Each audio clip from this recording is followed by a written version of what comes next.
शहर के बीचों बीच बना सिटी हॉस्पिटल वर्षों से लोगों के इलाज का सहारा था। बाहर से यह बिल्कुल सामान्य दिखता था। सफेद बड़ी इमारत, नीले शीशों वाली खिड़कियां, चारों ओर एम्बुलेंस और गाड़ियों की आवाजाही, लंबी लंबी कतारों में खड़े लोग और चारों तरफ भाग दौड़ करते डॉक्टर और नर्स। लेकिन इस पूरे अस्पताल के भीतर एक ऐसा कमरा था जिसने धीरे धीरे लोगों के दिलों में डर और सिरन पैदा कर दी थी। यह था 5वीं मंजिल का कमरा, रूम नंबर 308। शुरुआत में किसी ने इस पर ध्यान नहीं दिया। मौत तो अस्पताल में रोज की बात थी, लेकिन समय के साथ स्टाफ ने नोटिस करना शुरू किया कि 308 में भर्ती होने वाले मरीजों की मौत किसी पैटर्न का हिस्सा लगती है।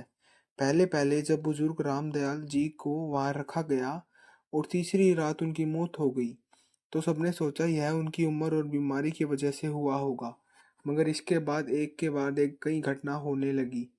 एक बार एक नौजवान लड़का आया जिसे मामूली चक्कर और कमजोरी थी। रिपोर्ट में कुछ भी गंभीर नहीं निकला। उसे अस्थायी रूप से 308 में रखा गया क्योंकि बाकी कमरे भरे हुए थे। डॉक्टरों ने कहा, चिंता की कोई बात नहीं, कल छुट्टी मिल जाएगी। लेकिन वही नौजवान तीसरी रात की सुबह मृत पाया गया। उसके चेहरे पर एक अजीब डर था, जैसे उसने मरने से पहले कुछ भयानक देखा हो। उसके बाद तो जैसे यह सिलसिला रुक ही नहीं रहा था। कोई बच्चा हो या जवान, महिला हो या बूढ़ा, अगर उस कमरे नंबर 308 में रखा गया तो वह कभी चौथे दिन की सुबह जिंदा नहीं देखा पाया। और सबसे हैरानी की बात यह थी कि मौत का समय हमेशा एक ही निकला, तीसरी रात ठीक 3:08। नर्स अब उस कमरे में ड्यूटी करने से कतराने लगी। अक्सर रात की शिफ्ट में काम करने वाली नर्स आपस में बात करती। कल फिर वही हुआ।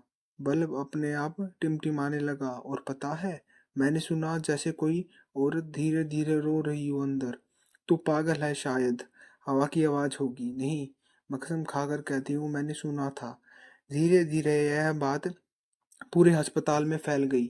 कुछ लोग कहने लगे कि यह सब अंधविश्वास है, जबकि कुछ ने मान लिया कि इस कमरे में वाकई कोई आत्मा भटक रही है। डॉक्टर आदित्य का नाम अस्पताल में बहुत सम्मान से लिया जाता था। वो अपने काम के प्रति बेहद ईमानदार और तकरवादी थे। उन्होंने हमेशा कहा था कि हर चीज का एक वैज्ञानिक कारण होता है। लेकिन जब उन्होंने देखा कि लगातार 8 से ज्यादा मरीज 308 में एक ही पैटर्न से मरे, तो वो भी सोच में पड़ गए। उन्होंने प्रशासन से कहा कि इस कमरे को बंद कर देना चाहिए, लेकिन प्रबंधन राजी नहीं था। उनका कहना था कि अगर ये खबर बाहर आई तो अस्पताल की बदनामी हो जाएगी, लोग यहाँ इलाज करने से डरेंगे। आदित्य ने ठान लिया कि उन्हें इस रहस्य का पता लगाना ही होगा। उन्हें कोई रिपोर्ट देखी, सारे मृतकों की फाइल खंगाली। हर बार रिपोर्ट में ही यही लिखा होता कि मौत का कोई स्पष्ट कारण नहीं मिला। शरीर में ना तो जहर था, ना कोई हार्ट अटैक, ना स्ट्रोक, ना संक्रमण। सब कुछ सामान्य और स्वस्थ, लेकिन फिर भी मौत। इसी बीच एक नर्स से आदित्य को बताया कि उसने सीसीटीवी फुटेज में कुछ अजीब देखा है।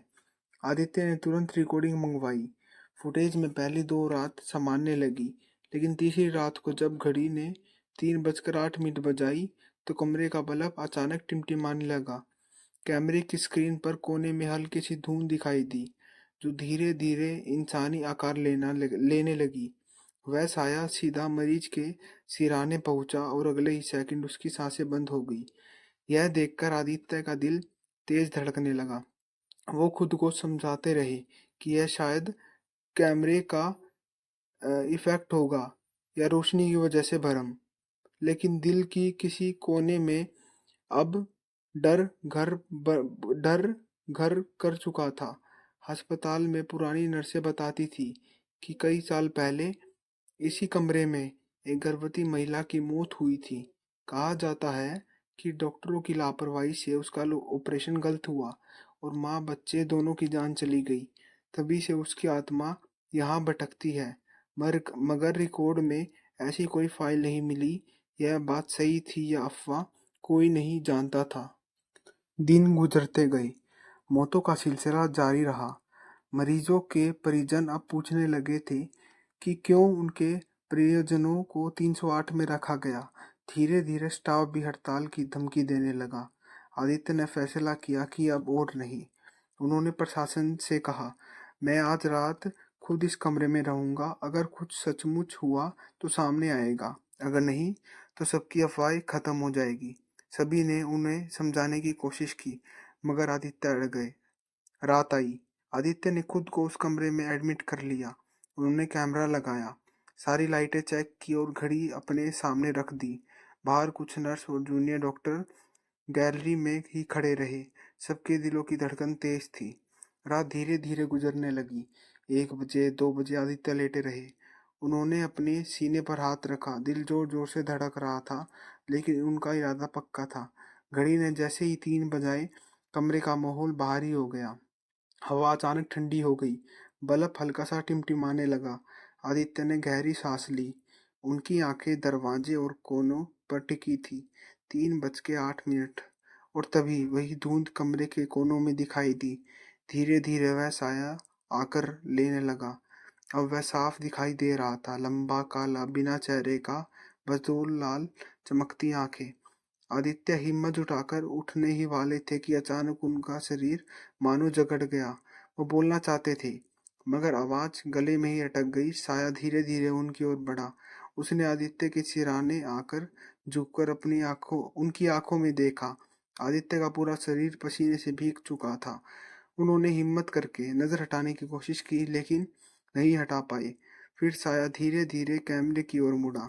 कैमरे के लेंस में उसकी लाल आंख चमकने लगी और अगले ही पल उसके होठों पर एक हल्की सी मुस्कान फैल गई। अगले सेकंड आदित्य के मुंह से एक भयावह चीख निकली जो पूरे अस्पताल में गूंज उठी। गैलरी में खड़ी नर्स दरवाजे की ओर भागी। दरवाजा अंदर से बंद था। जब तक उसे तोड़ा गया तब तक सब खत्म हो चुका था। सुबह अखबारों में खबर आई, प्रसिद्ध डॉक्टर की रहस्यमयी मौत। अस्पताल का कमरा नंबर 308 बना मौत का घर। रिपोर्ट फिर वही कह रही थी, शरीर में कोई बीमारी नहीं, दिल दिमाग स्वस्थ, कोई जहर नहीं, लेकिन मौत हो चुकी थी। अस्पताल प्रशासन ने उसी दिन कमरे 308 को बंद कर दिया। ताला डालकर बड़ा या बोर्ड टांग दिया गया, यह कमरा उपयोग में नहीं है। लेकिन आज भी अगर आप उस मंजिल पर जाएं तो रात के सन्नाटे में कभी कभी उस कमरे की खिड़की से दो लाल आंखें झिलमिलाती दिखाई देती है। और अगर आप बहुत देर वहीं खड़े रहे तो आपके कानों में हल्की सी औरत के रोने की आवाज गूंजती है, जैसे कोई अब भी इंसाफ की तलाश में भटक रहा हो। कहते हैं जो भी 308 का दरवाजा खोलने की कोशिश करता है वो कभी भी पहले जैसा नहीं रहता।